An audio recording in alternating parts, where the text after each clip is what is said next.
여러분 안녕하십니까? KBS 뉴스특보입니다. 일본이 예정했던 대로 오늘부터 우리나라를 수출 우대국 명단 100색 국가에서 제외하는 조치 시행에 들어갔습니다. 이와 관련해서 곧 청와대가 기자회견을 통해서 입장을 밝힐 예정입니다. 이 소식 특보로 전해드리겠습니다. 청와대 연결하기 전에 먼저 스튜디오에 나와 있는 산업과학부 기자와 함께 잠시 얘기 나눠보겠습니다. 자, 정현우 기자, 100색 국가 제외 결정, 이게 사실 시행은 오늘부터지만 지난 8월 2일 날 결정이 된 얘기죠. 네, 그렇습니다. 지난 2일에 가기에서 결정이 됐었고요. 네. 또 닷새 뒤에는 시행령을 공포하기도 했습니다. 네네. 실질적으로 일본이 어떤 우리나라를 향한 수출 규제를 시작한 게 7월 초니까요. 그렇죠. 사실상 거의 2달이 다 됐다 이렇게 보시면 되겠습니다. 네. 네. 그동안에 일본이 계속 줄곧 주장해왔던 이번 조치에 대한 근거는 안보상의 이유다. 계속 그렇게 들고 있잖아요. 네, 그렇습니다. 7월 초에 수출 규제를 처음으로 발표했을 때부터 이유를 좀 안보상의 이유다 이렇게 주장을 해왔습니다.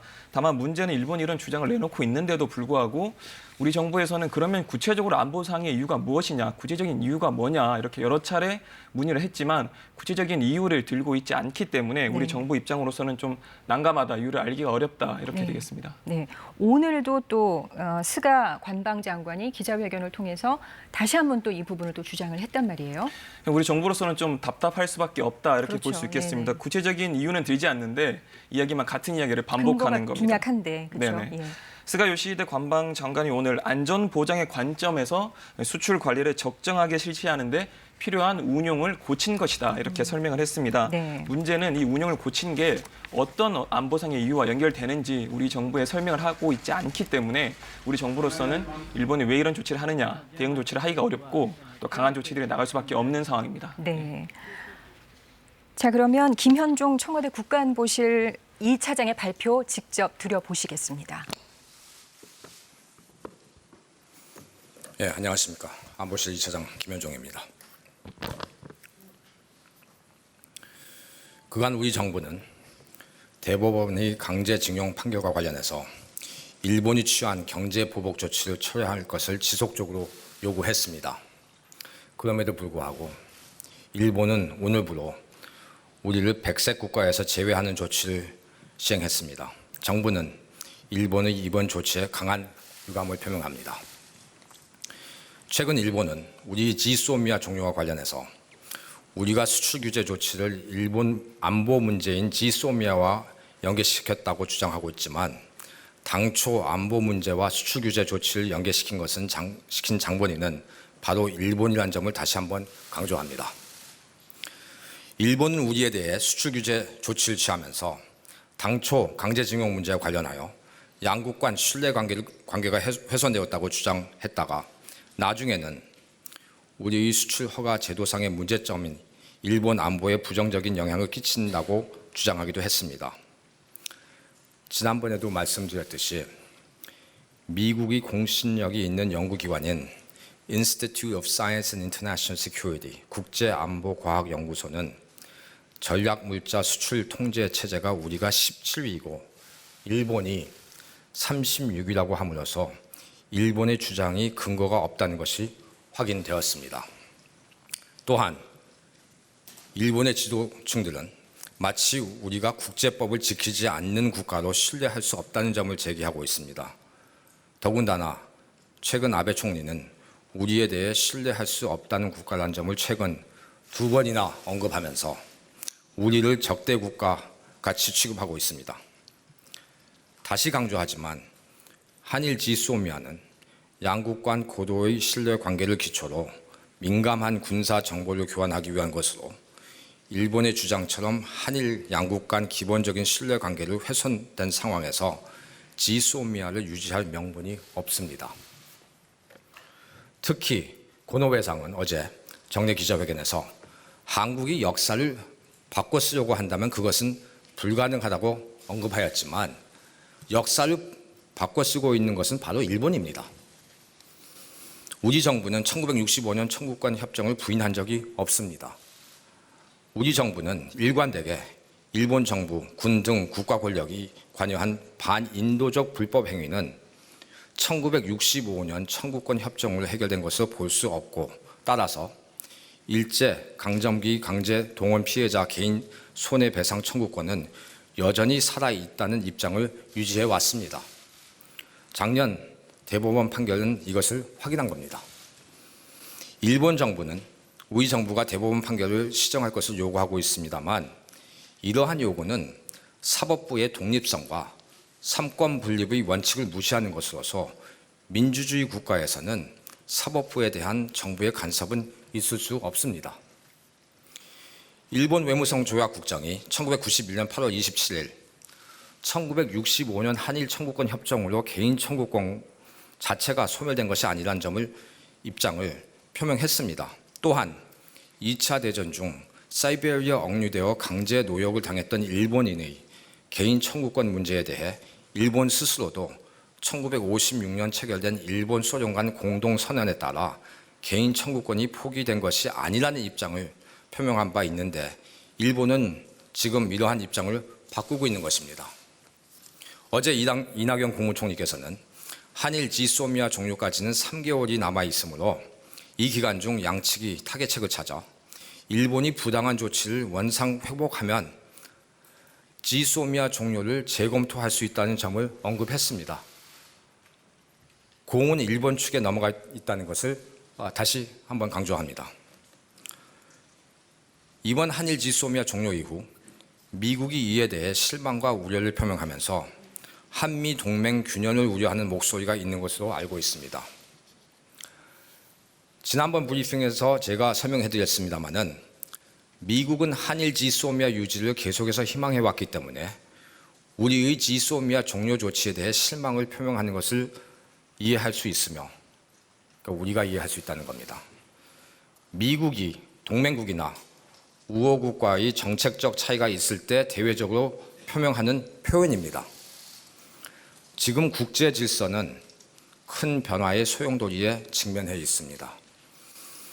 우선 국제사회의 보편적 이익을 추구하는 다자주의가 퇴보하고 있습니다. 대신 자국 이익을 최우선시하는 기조가 확대되고 있습니다. 이는 현실이고 우리로서는 이런 현실을 무시할 수가 없고 우리의 국익을 위한 외교적 공간을 만들어 나가야 합니다. 국민 여러분도 보고 계시지만 최근의 한반도 주변 상황에도 예외일 수 없습니다. 이러한 격동의 시대에 기존의 현상 유지적이고 단편적인 대응만으로는 큰 파고를 극복할 수가 없습니다. 우리는 이제 4차 산업혁명에 대비한 혁신 기술을 확보하고 국방력을 강화하여 강한 안보를 구축하여 우리의 전략적 가치를 제고해 나가야 합니다. 이를 위해 국내 산업적 측면에서는 산업혁신 생태계를 구축해 나갈 것입니다. 핵심 소재, 부품, 장비, 경쟁력 강화 조치와 혁신 기술을 확보하기 위한 R&D 투자도 대폭적으로 늘려나갈 것입니다. 우리 기업이 해외 기술 기업에 대한 M&A, 인수합병에 나설 수 있도록 정부가 적극 지원해 나갈 것이고 우수한 해외 인력이 국내로 유입될 수 있도록 적극 장려해 나갈 것입니다. 우리가 스스로 핵심 기술에 대한 자립도를 높이지 않으면 언제든지 외부로 인해 우리 경제가 위험에 노출될 수 있다는 것과 마찬가지로 안보도 우리 스스로 지켜낼 수 없다면 언제든지 위험에 노출될 수밖에 없습니다. 당당하고 주도적으로 안보 역량을 강화해 나가야 하며 이를 위해 군 정찰 위성, 경항모, 그리고 차세대 잠수함 전력 등 핵심 안보 역량을 구축해 나갈 필요가 있습니다. 이를 통해 우리의 전략적 가치가 제고된다면 우리가 능동적으로 한반도 정세 변화에 대처해 나갈 수 있으며 이 과정에서 민주주의와 시장경제 등의 가치를 공유하고 있는 미국과의 동맹을 더욱 강화해 나가야 합니다. 한일 지소미아가 종료됐다고 해서 마치 한미 동맹 관계가 균열로 이어지고 우리에 대한 안보 위협에 있어 대응 체계에 큰 문제가 발생했다고 보는 것은 틀린 주장입니다. 오히려 정부는 한일 지소미아 종료를 계기로 안보에 있어 우리의 주도적 역량 강화를 통해 한미 동맹을 한 단계 업그레이드해 나갈 것입니다. 과거 한미 FTA 협상을 한 번도 아니고 2번 담당했던 저로서는 당시 한미 FTA가 체결되면 감기 약 한 봉투가 10만 원, 맹장 수술이 900만 원으로 늘고 광우병 소고기가 유통되고 스크린 쿼타 폐지로 우리 영화 산업이 망한다는 비판이 있었지만 여러분도 아시다시피 결과는 반대였습니다. 안보와 통상이 다르다는 점은 저도 잘 알고 있습니다. 그러나 지정학적 요소는 예나 지금이나 똑같습니다. 중요한 것은 큰 전략적 목표를 갖고 당면 현안에 대응하여 결과를 창출해내는 것입니다. 우리의 지정학적인 가치와 안보 역량을 과대평가할 필요는 없지만 과소평가할 필요도 없습니다. 한미동맹은 민주주의, 시장경제 등 공통의 가치관 기반으로 지난 66년간 굳건히 뿌리를 내린 거목입니다. 한일 지소미아 문제로 인해 쉽게 흔들리지 않습니다. 한미는 물론 한미일 공조 필요성에 대한 우리의 확고한 입장은 변함이 없습니다. 우리에 대한 자의적이고 적대적인 강제 보복 조치로 한미일 관계를 저해시킨 것은 바로 일본입니다. 광복절 경축사에서 우리 대통령께서 언급했듯이 일본은 우리가 내민 손을 잡아줄 것을 기대합니다. 정부는 현 국제 정세 흐름을 감안하여 우리의 전략적 입지가 제고될 수 있도록 당면한 외교 현안을 종합적 측면에서 다뤄나갈 것입니다. 이러한 우리의 외교 안보 전략이 미국이 동맹국에게 기대하는 안보 역할 확대에도 기여해 나갈 수 있을 것이고 이를 통해 한미 동맹은 한 단계 더 업그레이드 될 것입니다. 이상입니다. 감사합니다. 네, 여기까지 영상 취재, 사진 취재 마치도록 하겠습니다. 자, 영상과 사진은 마무리해 주시고요. 네, 김형종 청와대 국가안보실 2차장의 발표 들어보셨습니다. 스튜디오에서 출연 기자와 함께 간단하게 정리해 보겠습니다. 자, 정현우 기자, 지금 청와대 입장 발표 들어봤는데요. 전체적으로 유감 표명과 함께 일본 주장이 근거 없음을 조목조목 반박했습니다. 네, 말 정리 한번 그대로 해볼까요?